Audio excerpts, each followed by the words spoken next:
in every creature. O hidden love, embracing all in oneness, may each who feels himself as one with thee know he is also one with every other. Thank you so much, Ram. Thank you. Krishnaphani ji, I am not seeing Malti here, so should we? Yeah, you want me to say that Yes, please, the Gayatri Mantra and the Asatoma, and then we can start. Thank you.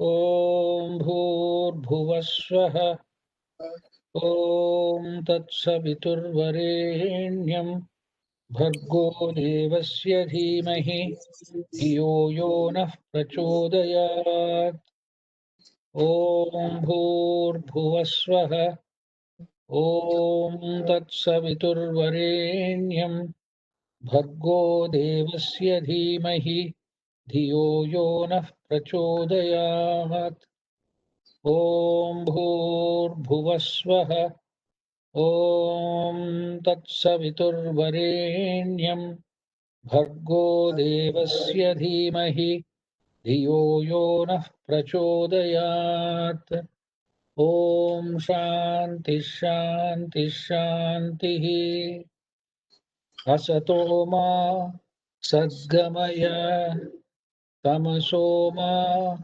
Jyotirgamaya Mrutyorma Amrutangamaya Om Shanti Shanti Shanti. So, shall we start? Yes, thank you, Krishnaphani ji. Yes, we can start now. I will start sharing the screen.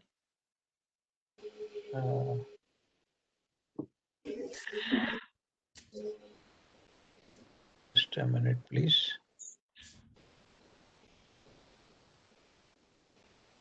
Let me just...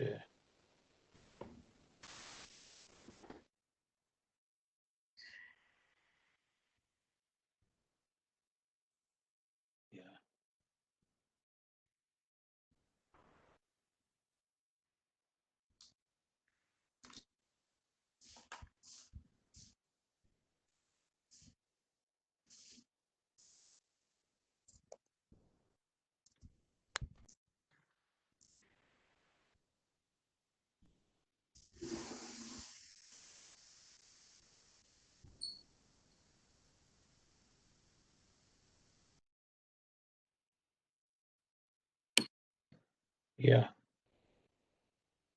Are you able to see this screen? Yes. Okay. Thank you. We are starting with the 12th one.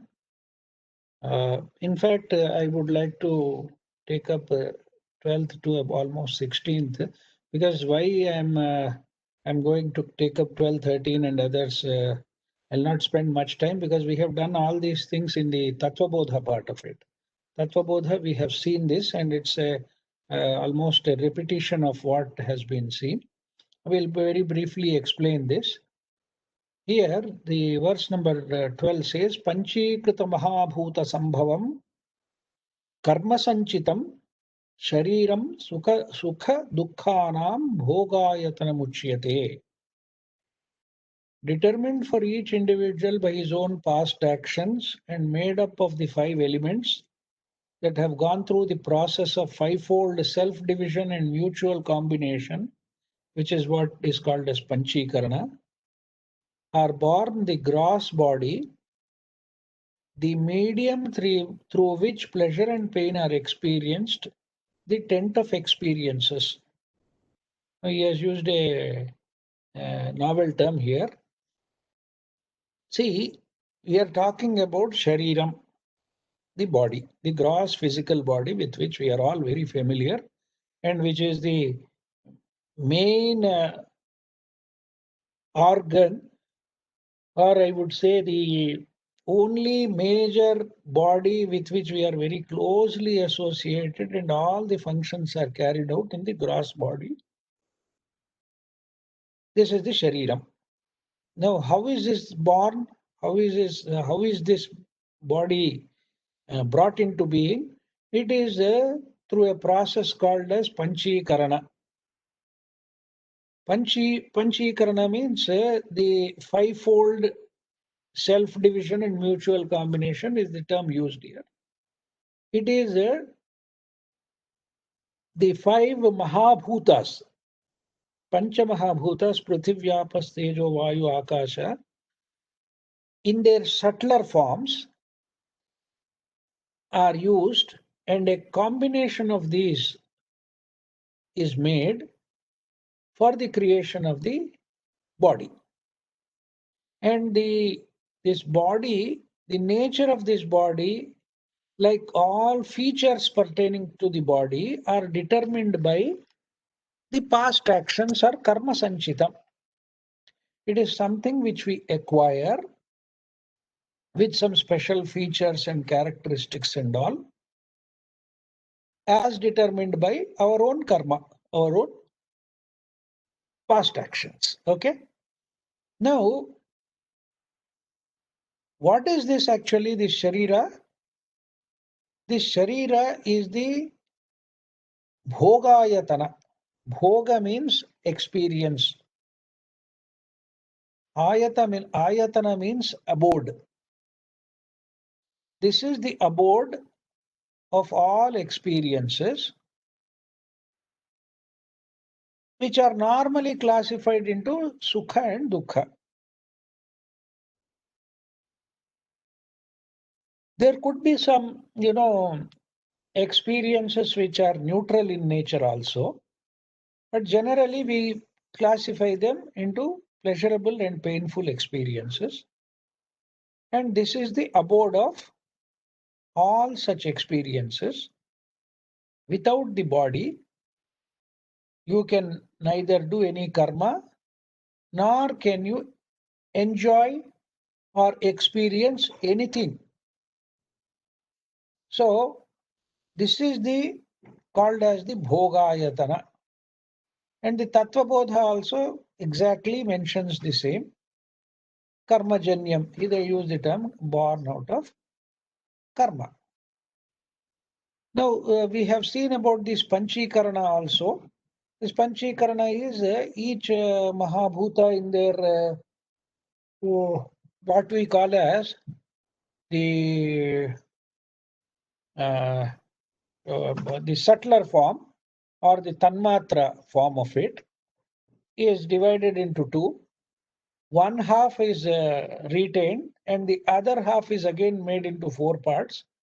Like that, of each of the Panchamahabhutas, it is divided, and these four parts are distributed amongst the other four. That means one unit of, say we take Akasha, half of Akasha plus four parts of the other are included here, and four parts of these Akasha are included in the other four.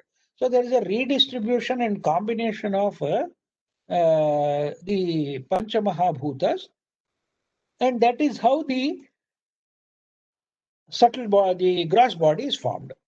So that is the important part of it, and I think we have dwelt upon this adequately, and there is I don't think there is any need for going into much deeper aspect of it. But you have to understand that the Sharira is formed through a process of Panchikarana. That is the main thing. And it is the abode of all pleasurable and painful experiences which one undergoes through this body. That is the Panchikarana and the nature of this body, which is karma sanchitam. The body, you see, the composition of the body.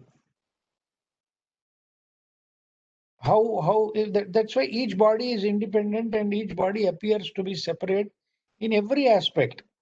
In, say, height, color, texture, the physical features, and the propensities for certain things, and some inbuilt weaknesses, or whatever you call, all these things are on account of one's own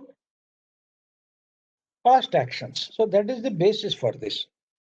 So that is how this process is carried out. So this is a very simple explanation of it. We need not dwell too much on this. This is because I don't want to spend a lot of time on this, because we have already done this in the Atmabodha.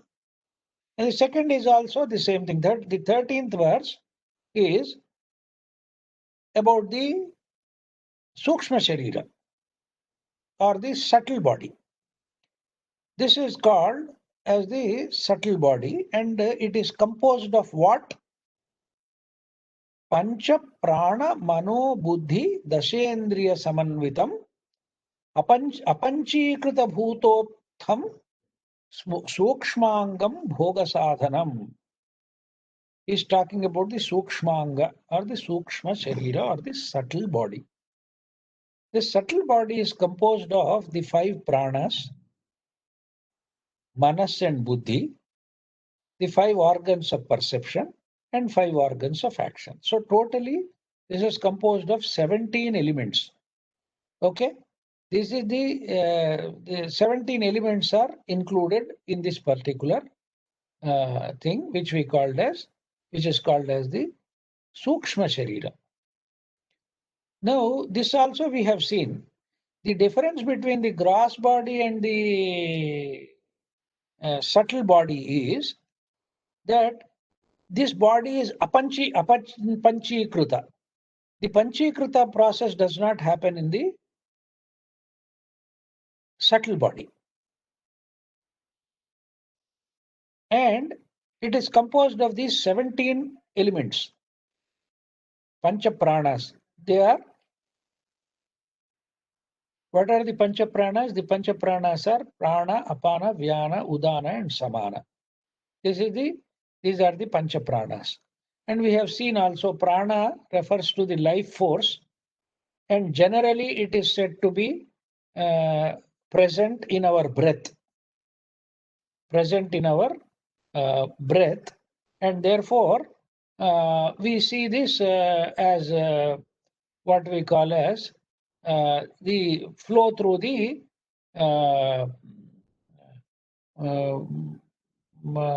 through the nose or the nostrils.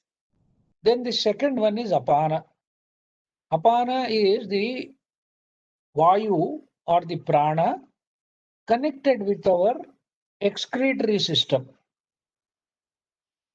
Its movement is said to be downwards, and this is the Prana, or the vital force, which is useful in the expelling of all waste products from the body. So this is called as the Apana part of it. Okay. Now Vyana is said to be something which pervades the entire body. This prana flows through the entire body, and it's called as Vyana. Then Udana is the ascending life force, which helps in the upward movement. In the upward movement, the upper part of the body, the Udana is said to be functioning in such a way, like Apana has a downward movement, the Apana has an upward or ascending movement, and it is generally said to be connected with the chest and the throat and other things. And sometimes, the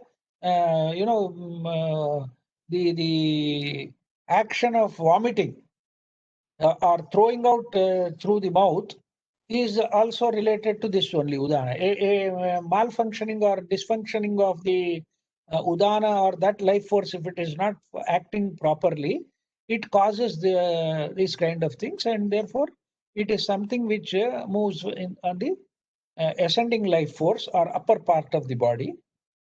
And some references are there where it is said that this also helps in the passing out of the all the pranas out of the body at the time of death.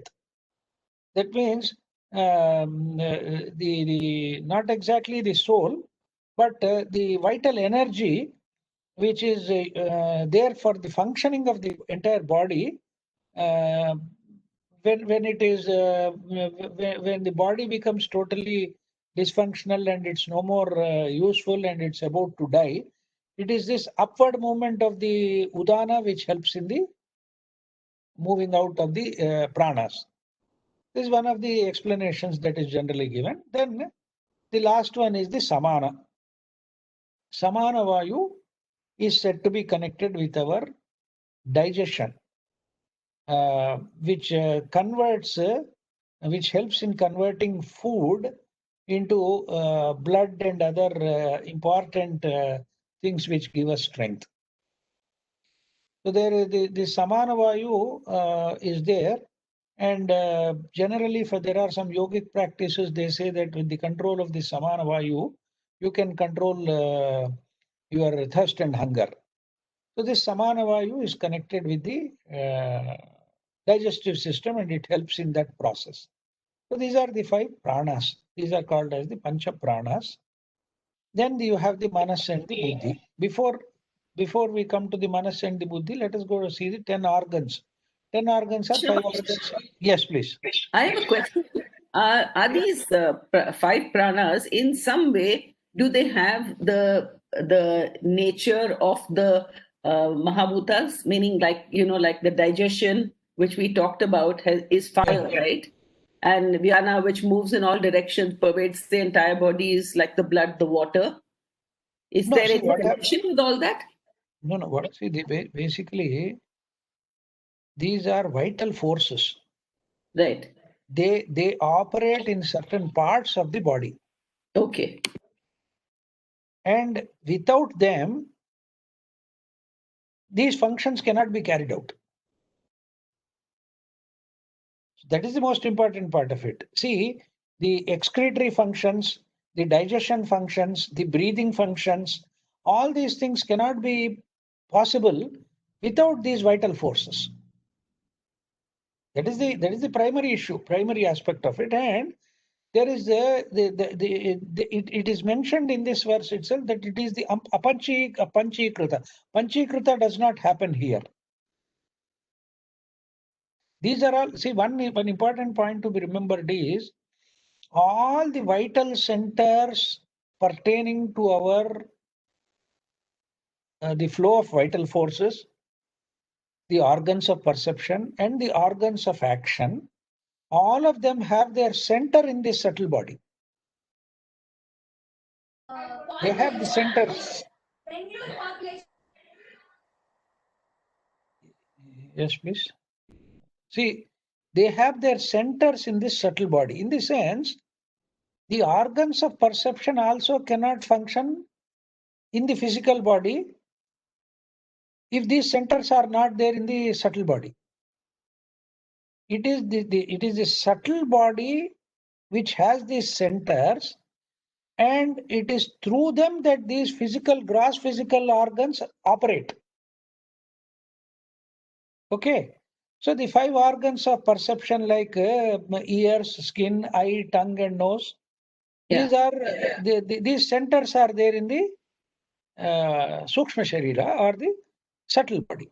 Similarly, organs of action, hands, feet, speech, and your excretory organs and generative organs, all these things are, so the centers are there. In the sense, if we want to move our arm, it is not sufficient to have the physical hand. The physical hand is necessary, but the mere presence of the physical hand does not give it the energy required to move it. Mm. This movement comes through a nervous system, and the nervous system centers of energy are in the subtle body. That is the primary idea. That means, and all these things are in a way referred to as devatas. Yeah. Or devas. That means they are energy centers. If a particular deva is not functioning, that means if your nose is not functioning, it means there is something wrong with the vital energy center in the subtle body, which is connected to the gross body, which is unable to convey the communication system, or the channel has been blocked in some way. And they have a neurological connection to this, to the brain centers and the subtle body. So they operate in a very subtle manner, And that is the reason why it's called as the Sukshma Sharira. So we have these 10 organs, that is 5 organs of perception, 5 organs of action, 5 pranas, and then we have the Manas and the Buddhi also. See, we have earlier seen the 5 koshas. The Annamaya kosha is connected to the physical. The Pranamaya, Manomaya, and even the Vijnanamaya kosha are connected to the subtle body. And the Anandamaya kosha is connected to the causal body, the Karana Sharira. We'll come to that Karana Sharira next. We have seen this, generally we have seen this and we have discussed this also. See,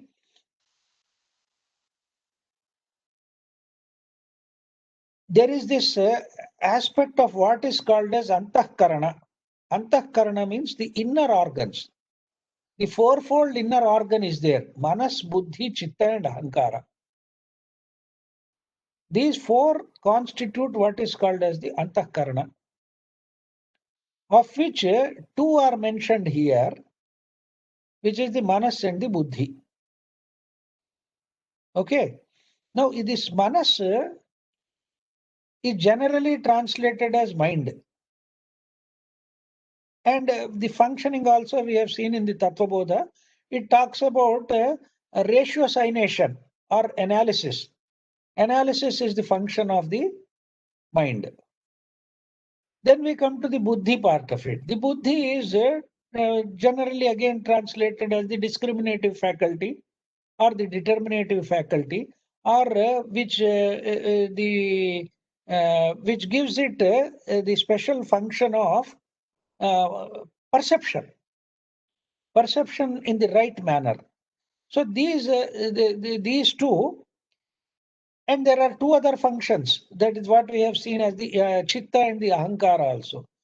Chitta is broadly the limited consciousness that flows through the whole system, and that is what is concerned with what we call as the element of experiencing or enjoying. Then we have the Ahankara. Ahankara is that sense of I consciousness that we have. Comes from that function which is called as the Ahamkara. So the Manobuddhi Ahankara Chitta, these 4 constitute what is called as the Antahkarana, and 2 of them are in the subtle body. So these 17 elements, Pancha Pranas, Pancha Karmendriyas, Pancha Jnanendriyas, Manas and Buddhi, all these together constitute the Sukshma Sharira or the subtle body. And there are 2 important aspects to be remembered in this case. One is this is Apanchikruta. The Panchikarana does not happen here. The combinatorial division of the 5 Pancha Mahabhutas does not happen with regard to the subtle body. There is one more reason why generally when we talk about the etheric double or the astral body also, it is generally said that the whole body acts like an organ. That means the whole body can see, the whole body can hear. There is no specific organ there to identify it as the nose or the eyes or the ears or the mouth. The whole body, because it is a vibratory body, it is not gross like the physical body. It catches the vibrations, and the entire body can get attuned to different forms of vibrations coming from the different centers with which it is connected. So that is one reason why they say that when you have an astral vision, it is as though you can see 360 degrees. You can see 360 degrees through the astral vision, they say. The reason for this is the whole body acts like the eye, or the whole body can act like the ear. So this is a very, this information is provided to us through clairvoyant visions and all that. A lot of literature is available, but we need not go much into it. But one thing to be remembered is there is no Panchikarana as far as the subtle body is concerned. The other aspect, the second aspect is it is Bhoga Sadhanam. There it is called as Bhoga Ayatanam. the Sukshma, the Sthula Sharira or the gross body, it is referred to as Bhogayatanam. Bhogayatanam means it is the abode or the seat for all kinds of experiences, and you experience through that body.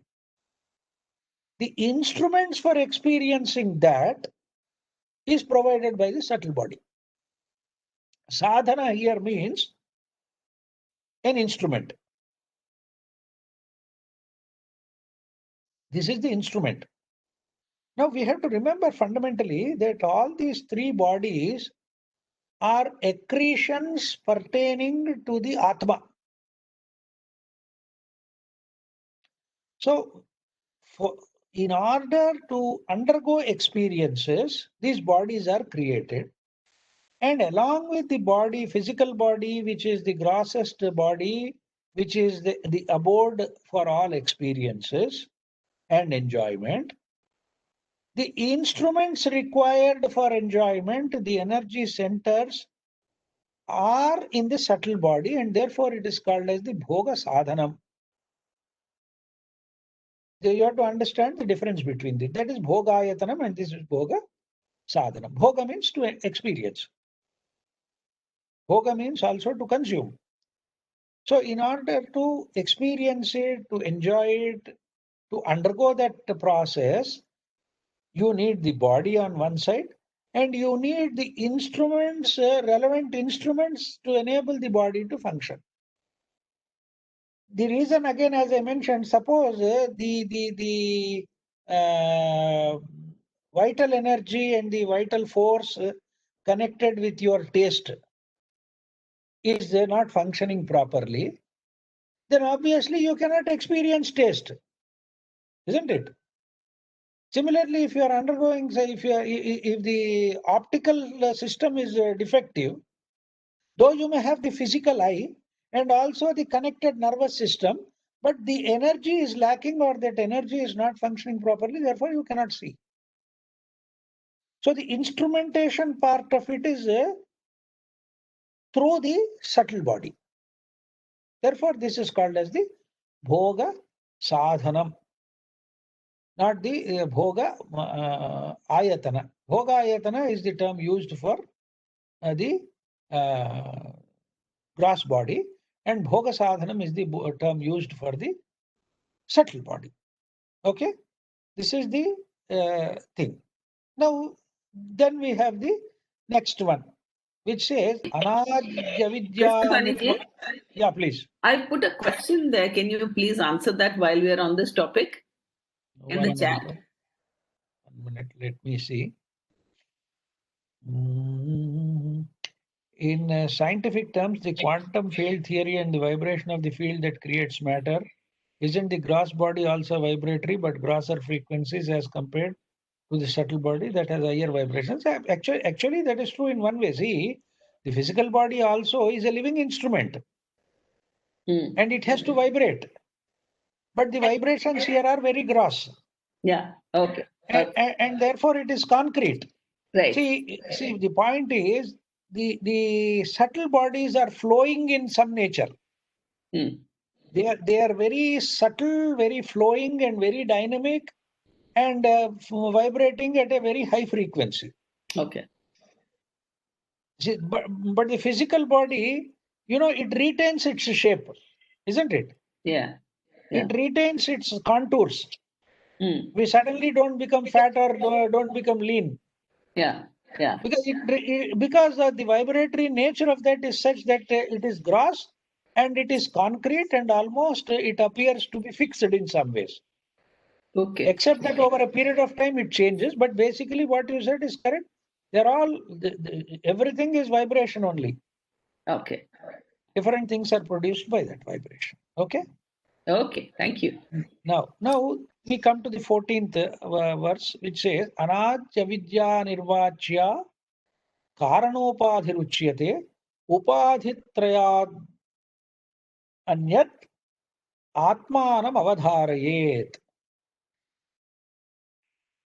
He is now describing the causal body, the Karana Upadhi or the Karana Sharira, is born out of ignorance. And this ignorance is beginningless and indescribable. Anadya avidya anirvachya. The avidya is which is indescribable and beginningless is the causal body.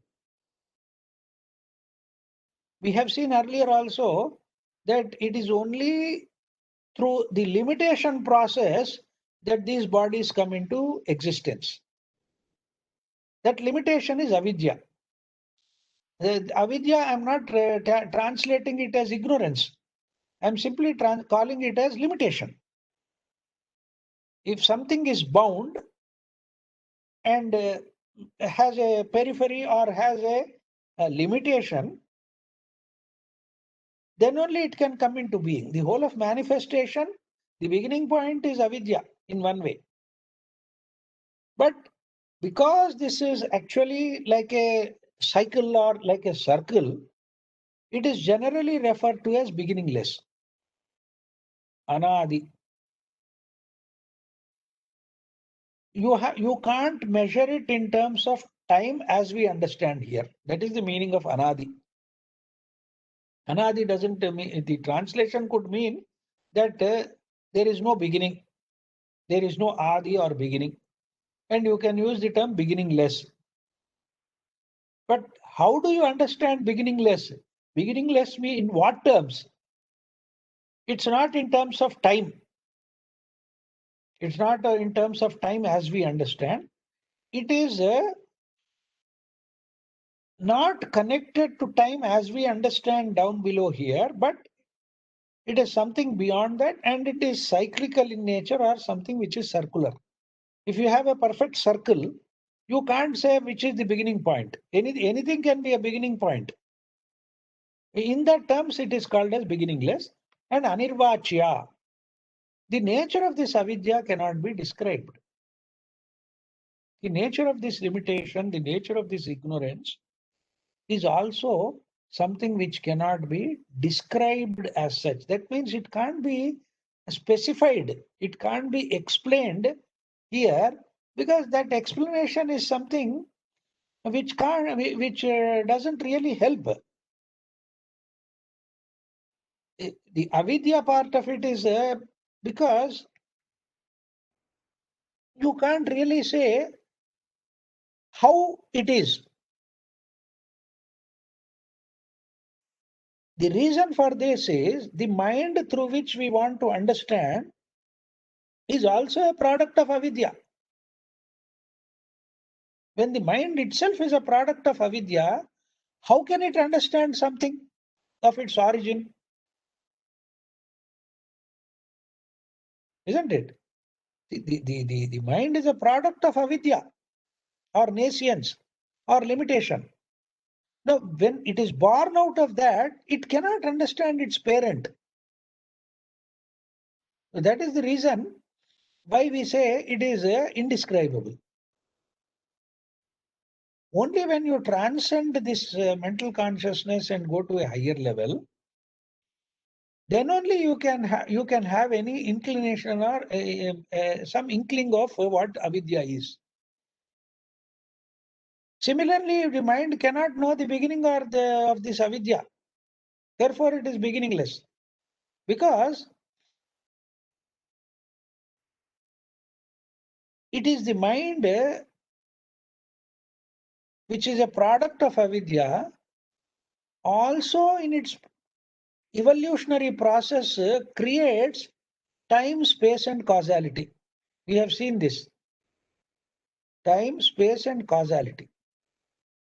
All these aspects are again created through the mind. The spatio-temporal framework is concerned with our mind. And also the causality part of it. That is why the reason why it is called as Karana Sharira is that. It is bound in a cycle of cause and effect.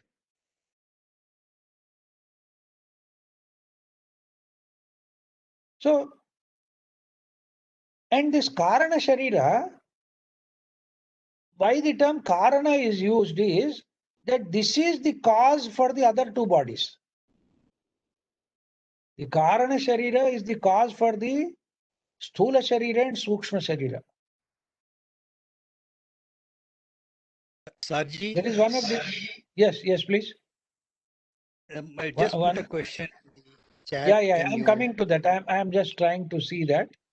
I'm coming to that. Janaki Ramji has also put something there. I'll just see that. I'm coming to that.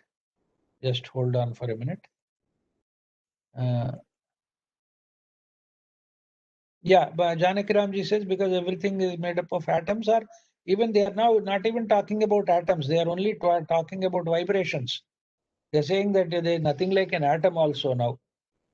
There are so many subatomic particles, a mind-boggling number of particles. I think they have discovered about 70 or 80 subatomic particles which come into being if you bombard certain things and all, and then they are going into quantum field and other things. So even atoms are considered to be not the ultimate this thing, and the so-called Higgs boson particle or the God particle is also not something which is said to be ultimate. So it is basically a question of energy and vibration. Okay. What is the difference between Maya and Avidya? There is not much of a difference, sir. Maya and Avidya can be taken to be synonymous in some ways. See, Maya has this another term, another meaning which we have to understand. The term itself, Maya, comes from the word or the root called Ma. Ma means measurement. Measurement means limitation. And this Maya is a primordial manifestation of Prakriti, which uses its Shaktis. We have seen that Maya has got these two Shaktis of Avarana Shakti and Vikshepa Shakti. The Shakti or the energy for covering the truth and projecting the untruth. The Avarana is the covering of the truth. The projection is of the false. So that is why it is called as Maya. And as I said, Maya, the term itself comes from the root called measurement. And therefore, it is that primordial ignorance which is the basis for this. Certain Vedantic texts and use it as Maya. The Yoga Sutras and others use the term Avidya. Avidya is used as a klesha, as one of the great distress-causing element which has to be transcended. So that is so. I would rather say that we without going much into the semantics of it, we can take Maya and Avidya to mean one and the same. Okay. Then coming to Ramchandranji's. In self-culture, the causal body is shown as abstract higher mind. How the cause is to be removed, so there is no effect. That is Janaki Ramji's. Let me come to Ramchandranji's question. See, as I said, the theosophical interpretation of the causal body is it is the upper triad. Upper triad is the Atmabodha Manas, or if you are looking at it from the down this thing, it is the higher mind, the Buddhi and the Atma. This is the whole thing is called as is taken as one unit. In that unit, in the higher mind, is the causal body. The causal body is in the higher mind. Like for example, the lower quaternary, that means the physical body, the etheric double, the astral body, and the lower mental body, they form one unit which is called as the Dehatma. Now, this Dehatma, where is the actual working unit available to it? The working unit is the physical body. And where is this physical body? This is at the grossest level on the earth. So the physical body is the main instrument for the Dehatma. If you remove the physical body, there is no functioning of the other things for exhaustion of karma and working out karma. You go back into the subtler bodies to only work out the forces that have been generated by the physical body. And when the physical body is alive, the other bodies are also alive. But once the physical body, when it dies, the other bodies are not alive as we understand for functional purposes, for undergoing karma, whether performing new karma or exhausting old karma. It's only the exhaustion, it is only the resolution of the karmic forces that have been generated when the person is alive in the physical body. That is the process that happens in the other bodies of the Dehatma. And they also die progressively. The etheric double, the astral body, the lower mental body, all of them decay and die. So similarly, you have to take this analogy and see the Jivatma. The Jivatma is composed of the higher mind, Buddhi, and Atma. Atma, again, the lower Atma there. If you see the classification given in the self-culture, you will find that. So the causal body as a body is at the higher mind level. The other elements, the buddhic and the atmic level, they are not bodies.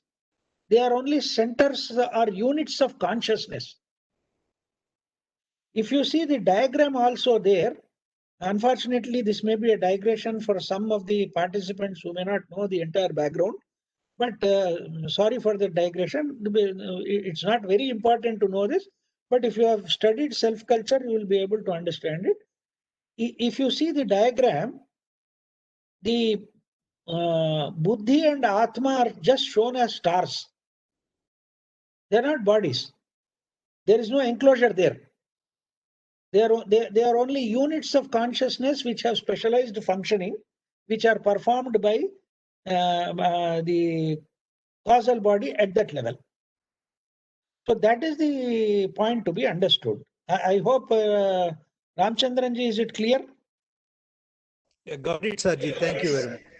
Yeah, so because I don't want to dwell much upon it, as I said, the other participants may not be very familiar with this terminology, and therefore there may be some confusion. They don't bother much about what I have discussed based on the question of Ramchandranji. Then we have another point. Janaki Ramji says the cause is to be removed so that there is no effect. Is that the goal or purpose of all scriptural? So that, yeah, see, the basic idea is transcending the Jivatma also. Basic idea is the causal body is the repository of all our past lives and future lives also. All the essence of all our lives which are useful for the spiritual evolution of the indwelling Atma is the causal body, and all the causes and effects caused on account of several lives we have lived and several further lives we are going to live, all that has to be at some point or the time it has to be completely nullified. That means the cause and the effect both have to be cleared. So only when the cause is completely exhausted, there won't be any effect also. Once we come to that level, it's a question of transcending to the true nature of one's own self. That's why I keep telling you that the only two things that are most important is purification in order to enable us to vibrate at a higher frequency, and exhaustion of karma. All our effort should be towards the exhaustion of karma and the purification of all the functions of all the bodies. Once that happens, we are nullifying the cause and the effect, and then we'll be in a position to transcend it. Till such time, the transcending doesn't really happen. Okay?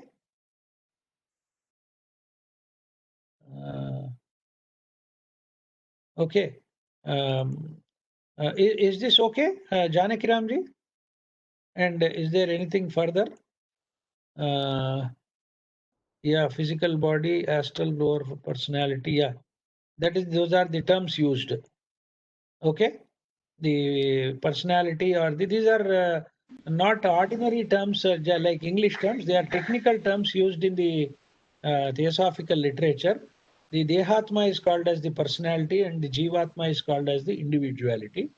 The Dehatma is composed of the physical, the etheric, the astral, and the lower mind or the lower mental body.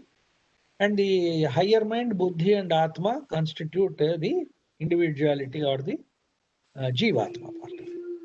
Okay? Thank you, Krishnaphani. Okay. Okay. I hope other participants, I only request them not to bother too much about it, but basically understand the nature of this. The nature of this is the causal body is also a part of the avidya process. It is a product of the avidya, and therefore it is described as something which is beginningless and indescribable, and therefore it cannot be really understood from our point of view. And the nature of the karana sharira is generally indicated here as though it is the source for the other two bodies also. The other two bodies also come into being through the karana sharira, and progressively that's what happens every birth. The more important part of it is the second line of this verse, which says upadhi tritayad anyam atmanam avadharayet. The atma is different and separate or other than these three upadhis. The Atma is other than these three upadhis, the Sthula Sharira, the Sukshma Sharira, and the Karana Sharira. These are, in a way, you can say, these are accretions on the Atma in order to undergo experiences. The Atma by itself cannot undergo the what is called as experiences required. So it requires some instruments and bodies which are brought into existence in order to go through a process so that it can transcend avidya. The Atman by itself is something totally detached and independent. You know, Vidyaranya Swami is one of the Shankaracharyas also in that parampara, and he was the one who had established the Vijayanagara Empire, Vijayanagara Samrajya in the 15th century, 15th and 16th century. He was the one instrumental for the establishment of that. He was a great soul and one of the Shankaracharyas of that Sringeri Parampara. And interestingly, he has written several books also, several texts. He has, why I am referring to that is, he has given a very illustrative example, an illustration which will clarify this.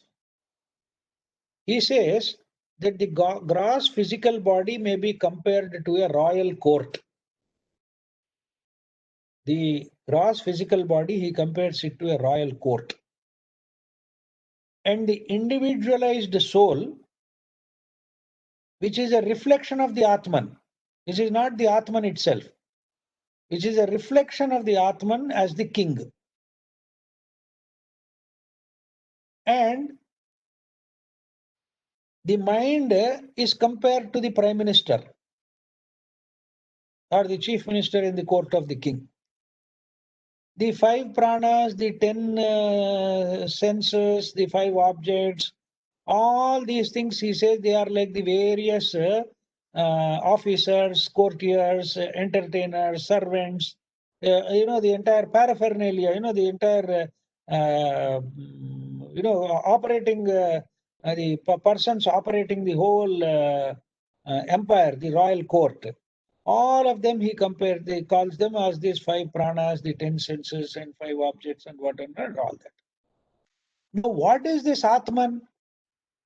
He says this Atman, or the self-luminous consciousness, is like a great chandelier.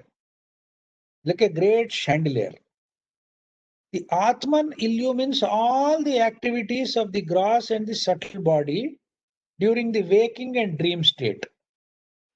Like the chandelier which illumines the entire court. Isn't it? So it is like that great source of illumination which is illumining the court. And everybody present in the court, the king, the prime minister, all the courtiers, whoever are there, everybody, everything is illumined. And in the light of that consciousness, in the light of that Atman only, everybody functions. Now, the example doesn't stop here. He goes on to say that when the king and the officers and everybody have retired, still that chandelier will be giving light. The chandelier will be illumining the whole thing. So, like the functioning of the royal court is compared to the waking and dream state, and the non-functioning of the royal court when the king and the officers and all of them have retired, he compares that to a deep sleep state in which the Atman is still shining. The chandelier, the illuminating light is there, it is on. This, he says, it is revealing its immutable reality and the absence of activity of the body and the mind. The body and the mind he has compared to the court, the king and the courtiers and the prime minister and all that. So that is that. So in the absence of the body and the mind or the other these things also, the presence of the Atman is there. The Atman, does it, this illumination or this chandelier, does it participate in any activity in the court? No. It doesn't participate in any activity. It's only a witness to all the activities that are going on there. And in the absence of the light, nothing will function also. If this illumination of the Atman or the chandelier is not there, how can anybody function in that court? Nobody will be able to identify anybody, and you can't function in that darkness. So this is how a beautiful comparison is given, where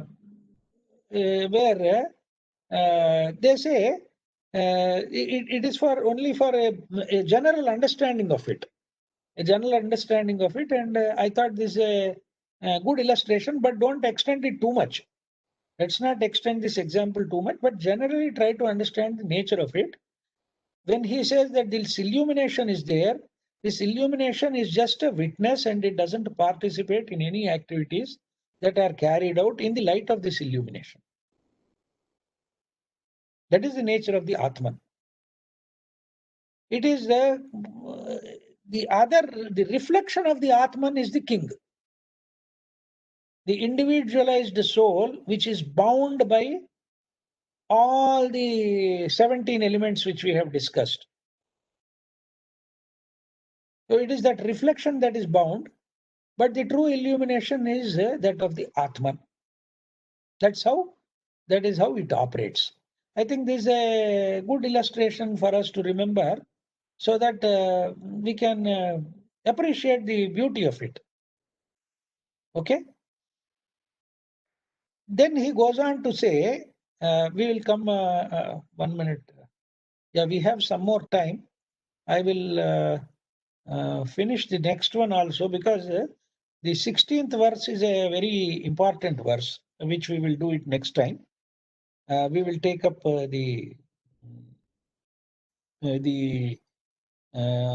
deeper meaning that is given in the 16th. So we will just finish off this 15th one also. The 15th one says, Panchakoshadi yogena tattanmaya iva sthitaha shuddhatma neelavastradi yogena sphatiko yatha.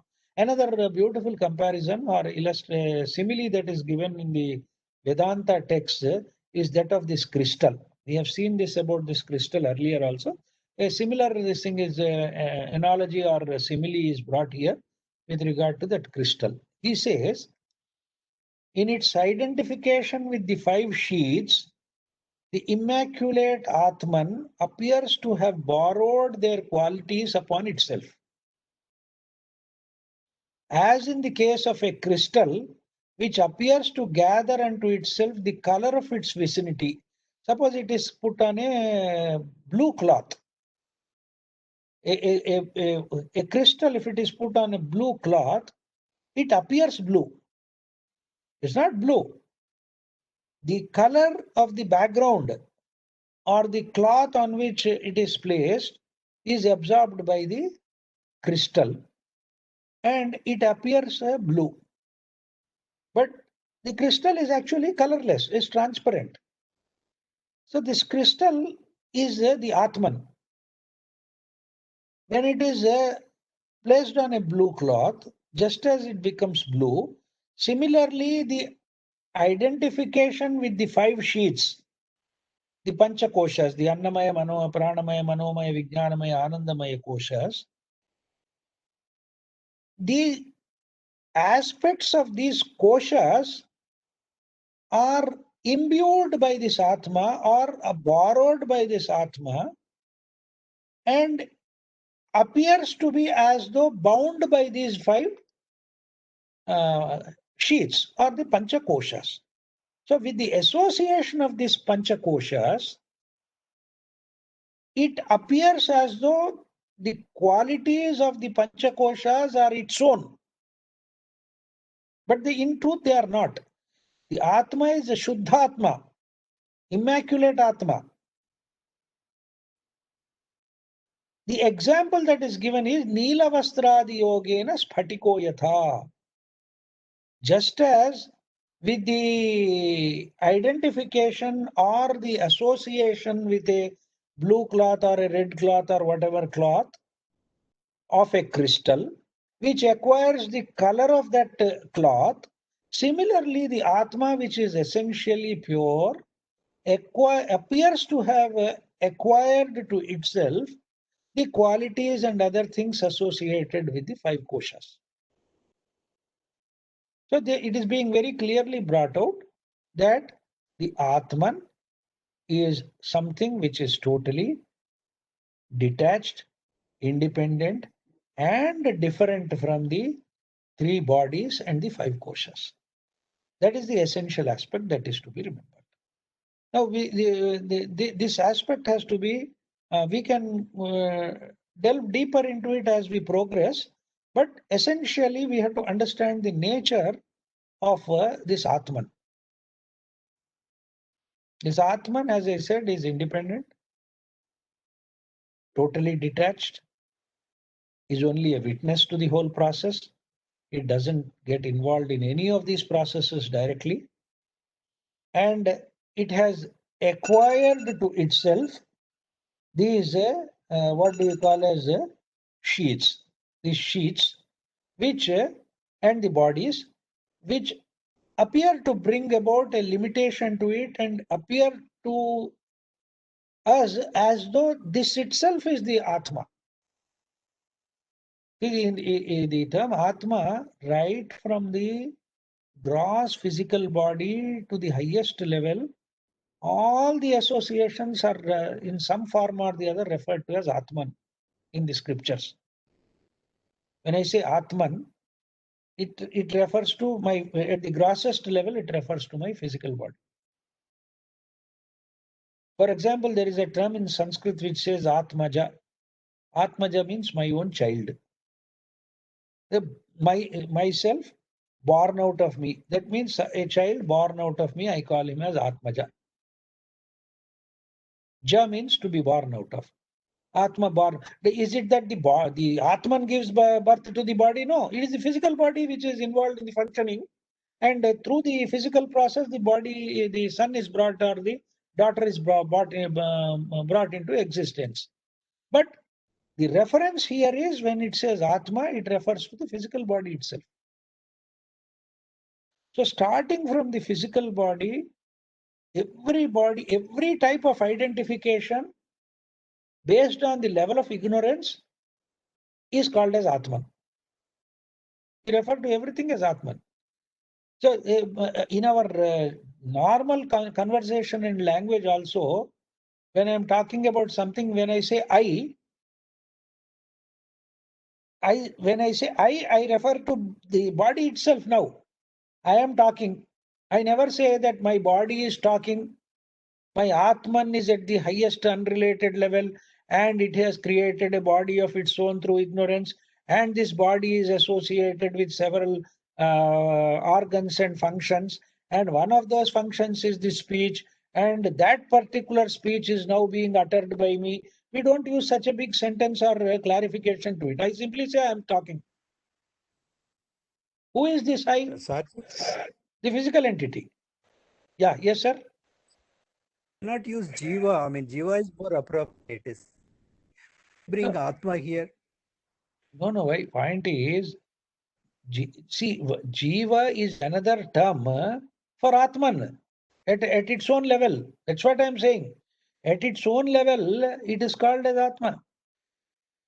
See, the essential thread which is connecting everything is from the Atman, sir. It is the essential thread which is connecting everything. So there is nothing other than the Atman. Essentially, if you look at it, that's what Vedanta talks about. Yes, sir. Yes, sir. That's what Vedanta talks about. There is nothing other than the Atman. So this body is also a functional aspect of that Atman. Yes, sir. So what I'm saying is, in our normal parlance, or our communication or language, how do we use it? You say, I am talking, I am walking, I am eating, I am sleeping. Who is this I? It is the body and certain functions of the body. That I am referring to as myself. So at the grossest level, I am identifying the body as the Atman. And as we progress further, we identify ourselves with the subtlest forms of the bodies. And ultimately, we come to a stage where we say that none of these things is me. Manobuddhyahankara chittaninaham chidananda rupa shivoham shivo. You come to that ultimately. That I am not the bodies. I am not the mind. I am not the buddhi. I am not the chitta. I am not the ahankara. I have no father, I have no mother, I have nobody. That's what is the Nirvana Shatkam, isn't it? Absolutely. That's precisely what he wants to say ultimately. But for functional purposes, we identify ourselves. And I have also mentioned another important factor. Depending upon the level of ignorance. Yes. For a child, the body is me. For him, he has not yet developed faculties of thinking, memory, speech, and other things. For that child, the body is the Atman. The body is the only entity, functioning entity. Progressively, other entities come into being. For us also, the same thing. Progressively, other entities have come into being. And now we are saying with confidence that I am not the only body. I am not my only emotions is not me. My thoughts are not me. My memory is not really me. There is something beyond this. So, as I said, depending on our level of ignorance or level of understanding, we identify ourselves with higher and higher and higher states of being. That is the only factor. Ultimately, you come to it where you say that there is nothing like this Atman also, there is only Brahman. There is only one ultimate reality, and it is something beyond all these things. It is timeless, it is beyond space, it is causeless, and it is the ultimate reality.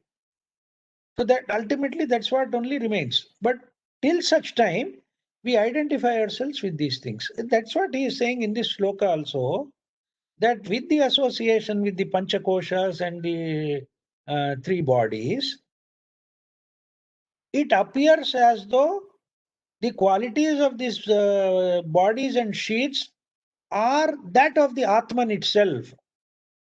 And what is the example or the illustration that is given here? Just as a crystal placed on a blue cloth or a red cloth acquires the color of that cloth, which the crystal by itself, which is transparent and pure, like the Atman. Similarly, the Panchakoshas, the association with the Panchakoshas and all, colors the whole process, and the Atman appears to be bound, and Atman appears to have borrowed the qualities of all these koshas and the bodies, and appears to be functioning in the control of those things. That is the idea. That is the fundamental idea. Okay. Any further questions, sir? Some chat. One question in the chat box, sir. 1 minute. Yes, please.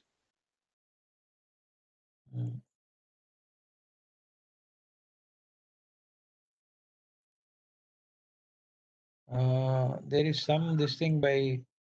I'll stop the sharing first, so that I can see this chat in a much bigger this thing. Okay.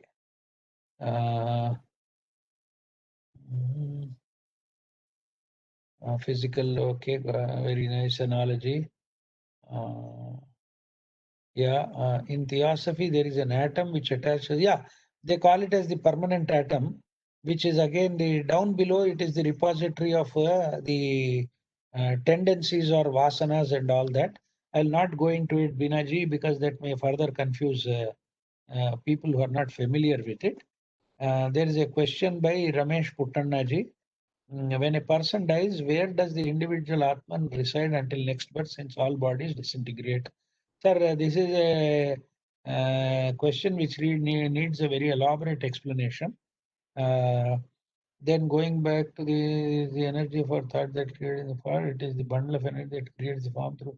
You can, Binaji, you can relate everything to vibrations and energies only. So that is not an issue, and it's all an interplay of energies. We need not dwell too much on this idea, because basically, everything vibrates with a certain frequency. And depending on the nature of it, if it is gross, the vibrations will be of a very low frequency. As it becomes subtler and subtler, it becomes vibrant. Now, coming back to the question of Ramesh Puttannaji, see, sir, there is nothing like the Atman as it is described in the scriptures. See, it is only. There are two principles which we need to understand when we talk about the Atman. The Atman is of the nature of consciousness, essentially. The Atman is of the nature of consciousness. This consciousness is essentially universal. But in association with ignorance, this consciousness appears to be limited or as a unit of consciousness. It's actually infinite, but due to the ignorance part of it, avidya part of it, and what we call as maya part of it, other things, it's an explanation which is given, which says that it's a unit of consciousness. This is a fundamental point. This unit of consciousness, when associated with various bodies, it becomes what we call as the life principle. Consciousness in association with a body is what we call as the life principle. Life principle cannot operate independently or cannot be identified independently also, unless it is associated with some body or the other. Now, this life principle is what is operating. When the life principle withdraws from the physical body dies. And this life principle gets crystallized at the next level. Because there is a body there and it starts functioning there. without the physical body. So it will go to the astral level. And over a period of time, the astral body also decays, and the focus of this life principle shifts to the lower mental body. And again, after a certain period of time, the energy of that body is also exhausted and it also dies. So when it dies, it goes into actually a kind of limbo. Limbo in the sense, it is like moving through a cloud, because we are unable to consciously function at the higher mind and the buddhic level of consciousnesses. It will be like operating in a cloud, and immediately at that point of time when all these bodies have been discarded, it acquires a new set of bodies, and then the whole process begins again. Very briefly, this is the thing. I'd not like to go into it because that's a subject by itself. What happens when a person dies? Where exactly, what exactly do you call this as? It is not the Atman as such. It is not the individualized soul also as it is normally depicted. The individualized soul is the unit of consciousness which we are calling as the Jivatma. This Jivatma principle associated with the bodies appears as life. What do we call as life? Something which is moving, which is self-propagating, self-regenerating. Only such a thing we call it as life. Life we associate with the further sutras will tell us. Life means what happens is the whole creative principle is associated with what is there, which is called as asti. Then there is birth. Then there is growth. Then there is modification. Then there is decay, and finally death. These are called as the Shadvikaras. We'll come to it next time. So this is how the life principle operates through these various bodies, and it undergoes all these changes. So that is how the process of ending of one birth and the beginning of another birth, it's a long drawn process that is there. We can discuss this as a separate subject by itself, because that will engage a lot of details, and then we need to go into some specifics to give you more clarity. But I think generally I have given you the background of it, and you have also said thank you. So thank you. I'll stop at that. Then Anchalji says, is it possible to work upon Panchaprana individually? Panchaprana individually means what? I don't understand this. See, if you are saying that can we use or control or functionally, can we operate on each of the pranas? Yes, technically that is what it is. The pranayama talks about that, and the siddhis of the yoga also talk about that.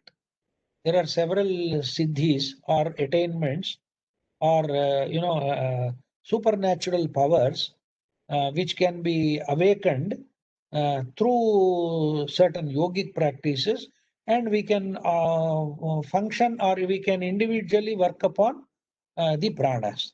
That possibility is there. There is a science behind it, and the Patanjali Yoga Sutras and other texts discuss about that also. Okay. Okay, sir. Thank you. Then Ramchandranji, part space appears to be contained inside the part, but it is the part within the space. Yeah, so that's a typical Vedanta example which is given. The shape of the part determines the unit of consciousness, or what we call as the Jivatma part of it. The space inside the part and the space outside the part are one and the same.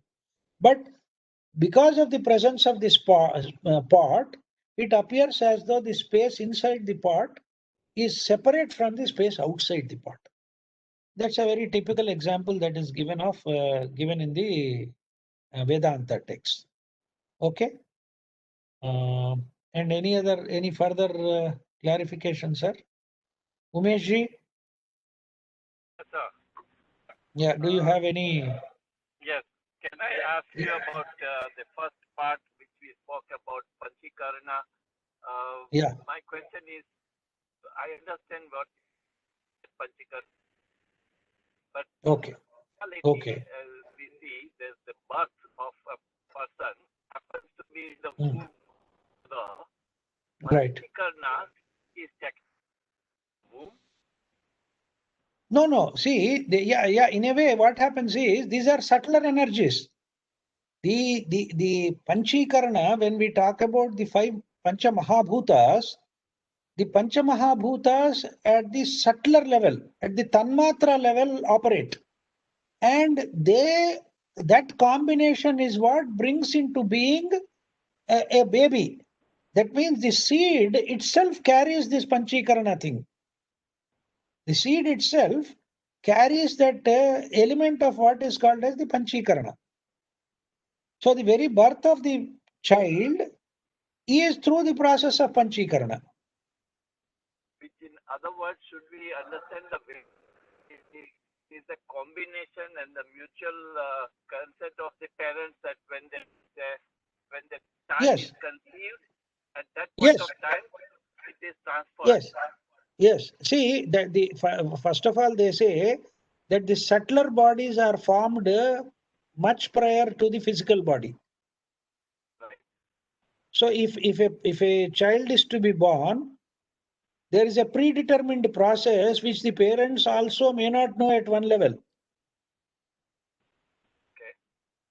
So the process is already begun because there is a karma associated with it.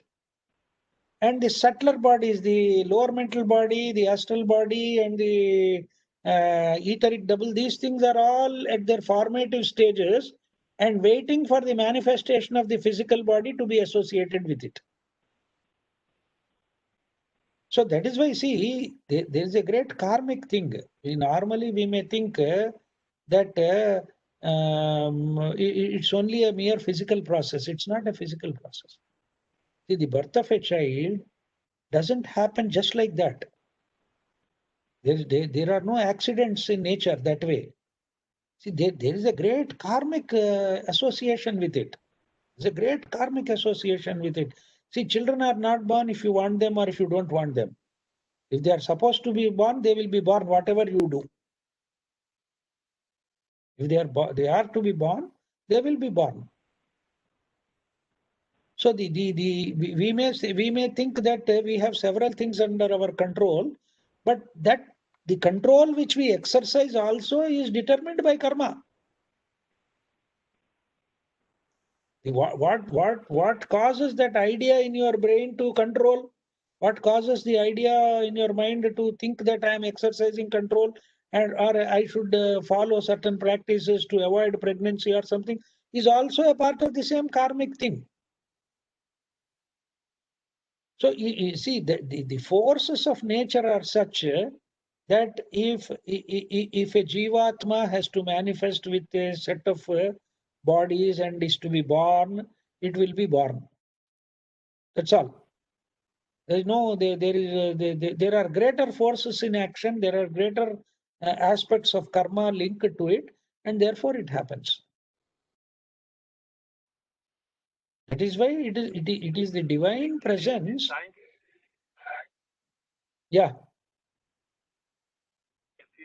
Yeah, Umeshji. Science in it, then it is the sperm of a father. No, there is the DNA. Correct. All that is true. The physical aspect of a body is the combination. Is the combination of father and mother. Yes. And therefore Correct. you come with the features, physical features of your parents, etc. Right. And so your gross body is formed primarily based on the DNA or whatever we call these sperms of a parent. Correct. But the karma or the karmic account is brought in as it is conceived or after the body is formed. No, much before that. Much before that, it is determined. See, the web of karma determines how and in what form a child is to be born to which parents. This is You understand the something point? that we should talk separately, because I guess this yeah. subject itself needs a full length talk. Yes. See, what science talks about is only the partial truth of it. Only one aspect of that truth is discovered by science. The so-called modern science of genetics and childbirth and other things is only partial truth. I'm not saying it is false. That science is also true, but in a very limited manner, to a limited extent, and a partial truth only. There is another dimension which is not available for or amenable to understand through the so-called scientific process. You understand? Yeah, so leaving aside the karma part of it, sir, coming back Yeah. to Panchakarma, this formation of gross body is in the combination of this Panchakarma plus the parents' DNA. No, Is that right? the Panchikarana process includes the factoring of the DNA into it. That is why it is called. That is why it is called karmajanyam. The shloka, if you see, it says it not only Panchikarana but also on account of the karma jatam. Yes.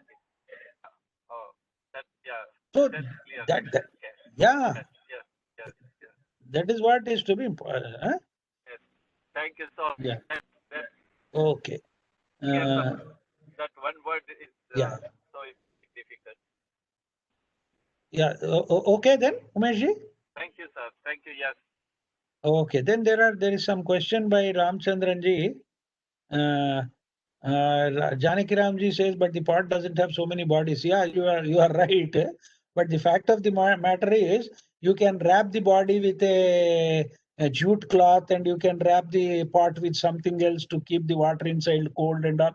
You can put any number of coverings, isn't it? In the pot also, we can add dimensions to it. Okay. Then when does one get the powers of Ashtasiddhis? The power of the Durgama. Durgama today represents Ashtasiddhis. Yeah. So first of all, let us not bother about the Shashta Siddhis, sir, because these Siddhis are dangerous. See, unless a person is highly purified, it is very dangerous to aspire for any Siddhis. These Siddhis are byproducts of the spiritual development. They are not the essential part of it. They are all byproducts of it. And consistently, all the Shastras have very clearly said, don't go after any siddhis because they may cause your downfall. Your siddhis are all, if you are not pure to the level required, we will always be misusing these siddhis. And a person who misuses these siddhis will have terrible karmic consequences. They have said very clearly, all the Shastras say very clearly about it. And these are all, as I said, byproducts of it. See, I'll tell you an incident with Jiddu Krishnamurti himself. There was a gentleman who was closely associated with Jiddu Krishnamurti, who was doing, he was like an assistant to Krishnamurti, doing a small service and all.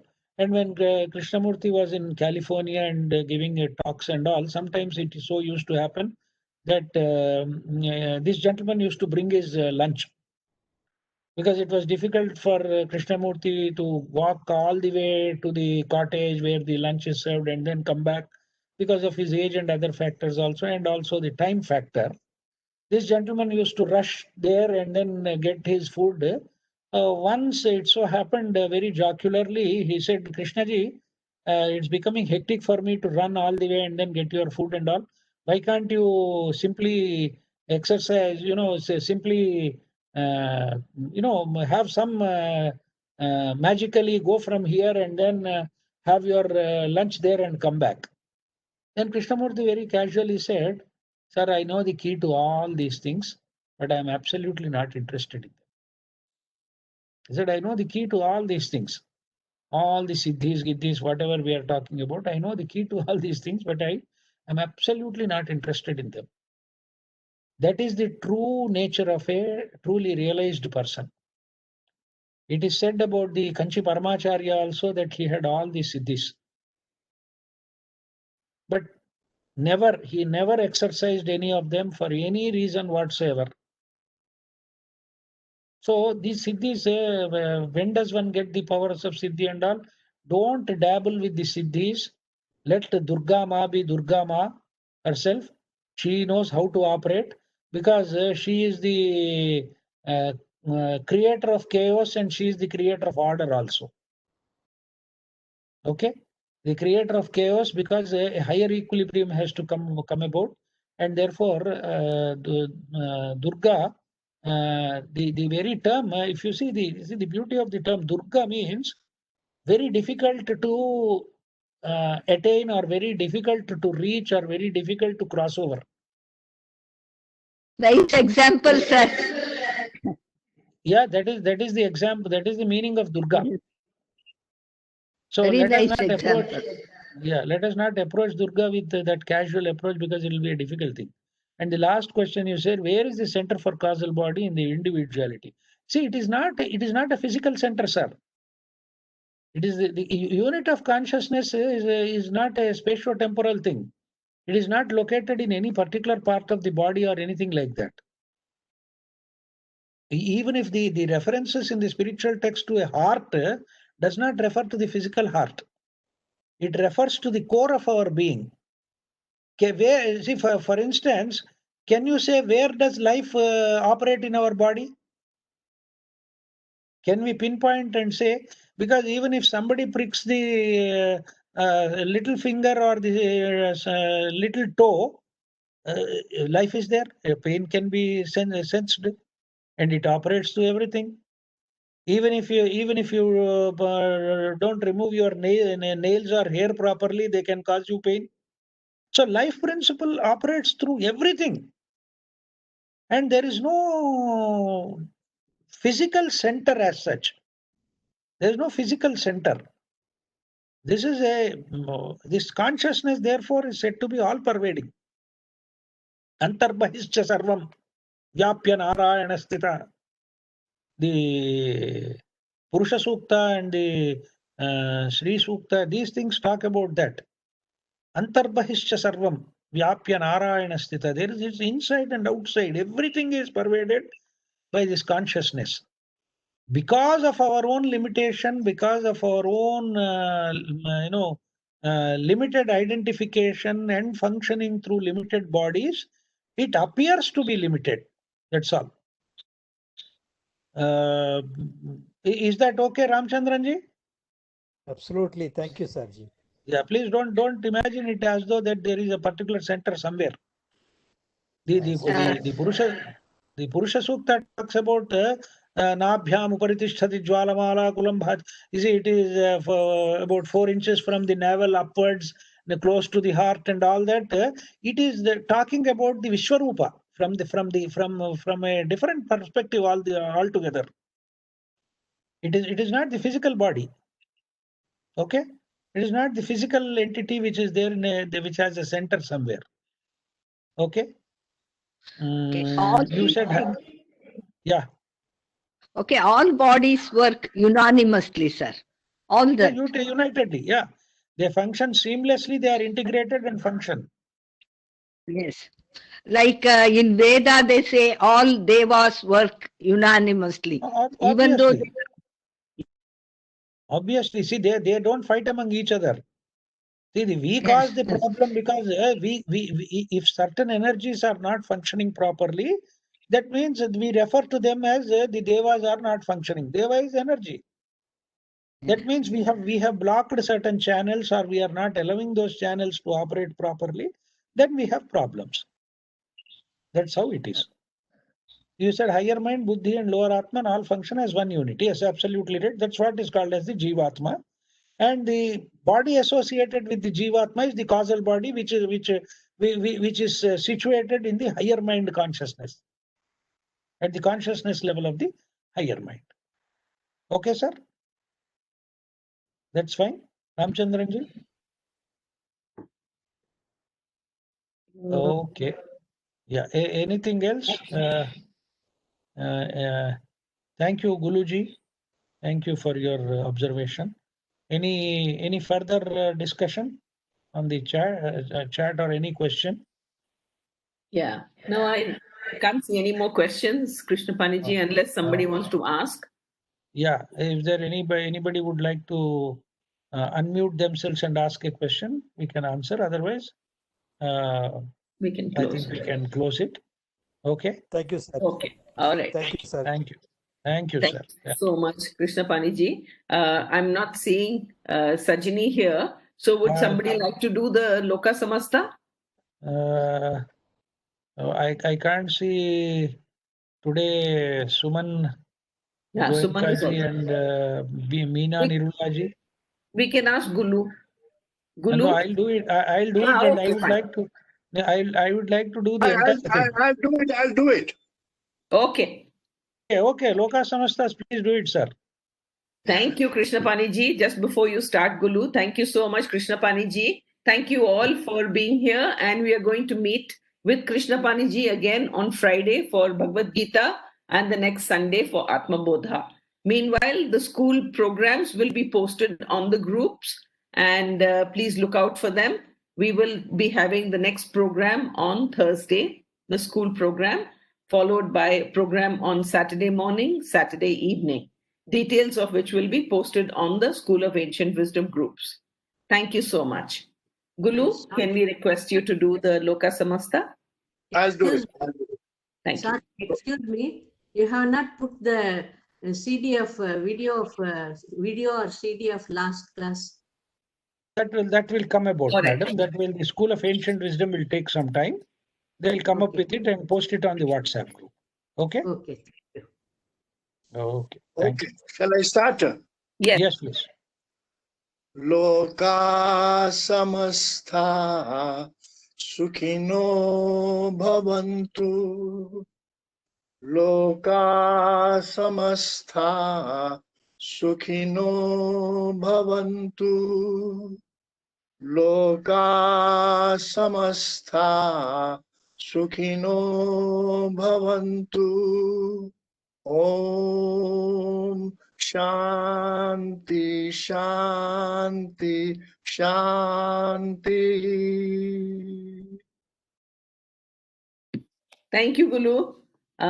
Thank you, everybody. And we'll see you on Thursday next. Thank you so much. Thank you, Krishnaphani ji.